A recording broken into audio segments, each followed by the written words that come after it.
চৰকাৰে ৰাজ্যৰ শিক্ষা খণ্ডৰ ব্যাপক উন্নয়ন সাধন কৰা বুলি ঢাক ঢোল বজাই থকা সময়তে গুৰেশ্বৰত এখনৰ পিছত আন এখন চৰকাৰী বিদ্যালয়ৰ অপমৃত্যু ঘটাৰ উদ্বেগজনক তথ্য পোহৰলৈ আহিছে।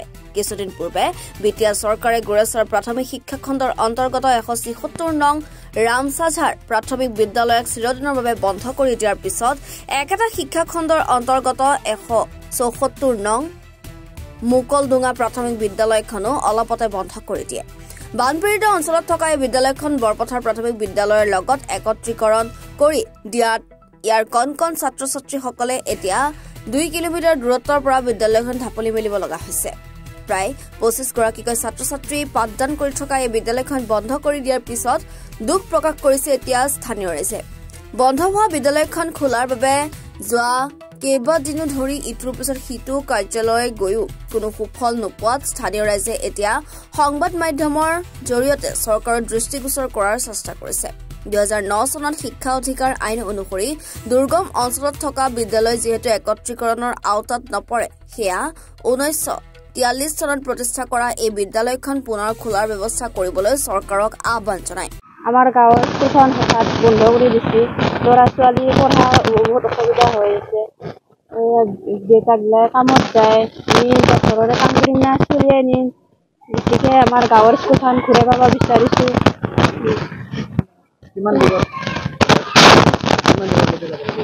প্ৰায় 2 কিলোমিটাৰমান দূৰত হয়। আমি এটা বহুত ঘৰতো কাম থাকে, দেউতাকতো কামত গুচি যায়, 7টা বজাতে গুচি যায়। আমি এতিয়া চলিয়ে নিম না, কামে কৰিম না, কিয়ে গতিকে আমি গাঁৱৰ স্কুলখন ঘূৰাই পাব বিচাৰিছোঁ। হঠাৎ বন্ধ কৰি দিছে। বহুত বছৰে হ'ল স্কুলত খুলি থকা, এতিয়া এইবাৰে হঠাৎ বন্ধ কৰি দিছে। কি কাৰণত বন্ধ কৰি দিলে আমি গম নাপাওঁ। এতিয়া ল'ৰা ছোৱালী কেনেকৈ পঢ়াম আমি? চলি এতিয়া পঢ়া শুনা হৈ যাব, নোহোৱা হৈ যাব। গতিকে গাঁৱৰ স্কুলখন লাগে আৰু আমাক। চেনেলক ধন্যবাদ জনাইছোঁ। বৰ্তমান আমাৰ এইখন 174 নং মুকলডুঙা প্ৰাথমিক বিদ্যালয়। এই বিদ্যালয়খন অতি পুৰণি বিদ্যালয়। 1943 চনত এই বিদ্যালয়খন স্থাপন হৈছিল। কিন্তু অতিকৈ দুখৰ বিষয় যে এই স্কুলখন আমাৰ বৰপথাৰ প্ৰাথমিক বিদ্যালয়ৰ লগত একত্ৰীকৰণ কৰি দিয়া হৈছে।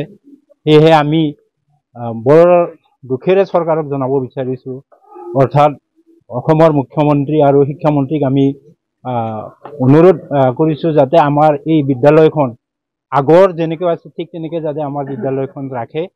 যদি এই বিদ্যালয়খন তেনেকৈ ৰাখে তেতিয়াহ'লে আমাৰ এই স্কুলৰ অন্তৰ্গত যিবিলাক ছাত্ৰ ছাত্ৰী আছে তেওঁলোকক ভৱিষ্যতৰ কাৰণে যি শিক্ষা, এই শিক্ষা লাভ কৰাৰ কাৰণে সুবিধা কৰি দিয়া হ'ব।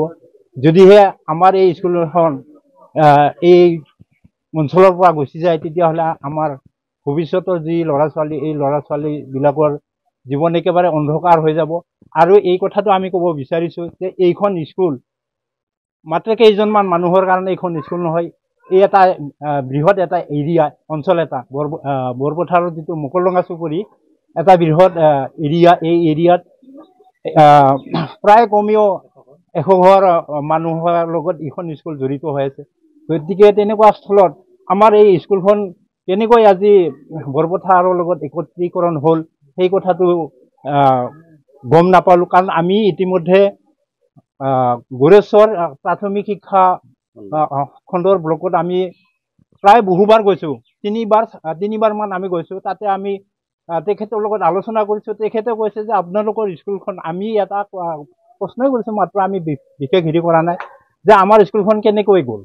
তেওঁলোকে কোনো ধৰণৰ আমাক হেৰি দিব নোৱাৰে আৰু তেওঁলোকে মাত্ৰ কয় যে আপোনালোকৰ স্কুলখন ওপৰৰ পৰা অৰ্ডাৰ আহিছে, এনেকুৱা ধৰণৰ কথা কয়।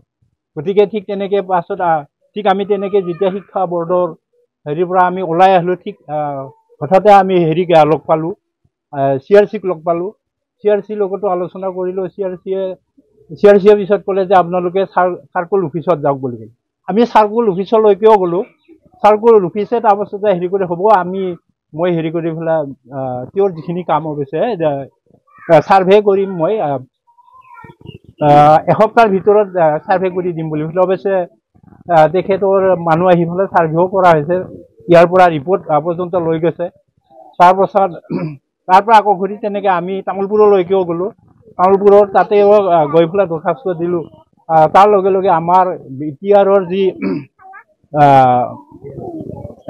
EM প্ৰমোদ বড়োৰ ওচৰলৈকেও গৈছোঁ কিন্তু এতিয়ালৈকে CM কিন্তু এতিয়ালৈকে আমাক এই স্কুলখনৰ বিষয়ে কোনো ধৰণৰ মানে জনোৱা নাই সেয়েহে আমি বিনম্ৰভাৱে অনুৰোধ কৰিছোঁ যাতে আমাৰ স্কুলখন যাতে পুনৰ যাতে চৰকাৰে আমাক ঘূৰাই দিয়ে এইটো আশা ৰাখিছোঁ আৰু নিশ্চয় ইতিমধ্যে কৈছে যে আমাৰ এই অঞ্চল একেবাৰে পিছপৰা অঞ্চল গড়েশ্বৰ এলেকাৰ তামোলপুৰ জিলাৰ গড়েশ্বৰ এলেকাৰ একেবাৰে পিছপৰা অঞ্চল এই অঞ্চলৰ প্ৰতি বছৰে বানপানী হয় একদম সৰু সৰু ল'ৰা ছোৱালী এই ল'ৰা ছোৱালীবিলাকে সেইখন স্কুললৈকে যোৱাটো বহুত অসুবিধা হয় আমি ইতিমধ্যে লক্ষ্য কৰিছোঁ এতিয়া যেহেতু আমাৰ স্কুলখন বৰ্তমান এতিয়া নাই গতিকে সেইখন স্কুলত নিশ্চয় যাব লাগিব এতিয়া ল'ৰা ছোৱালীবিলাক তাতে গৈ আছে এইকেইদিন যাওঁতে আমি গম পাইছোঁ একদম মানে বিৰাট কষ্ট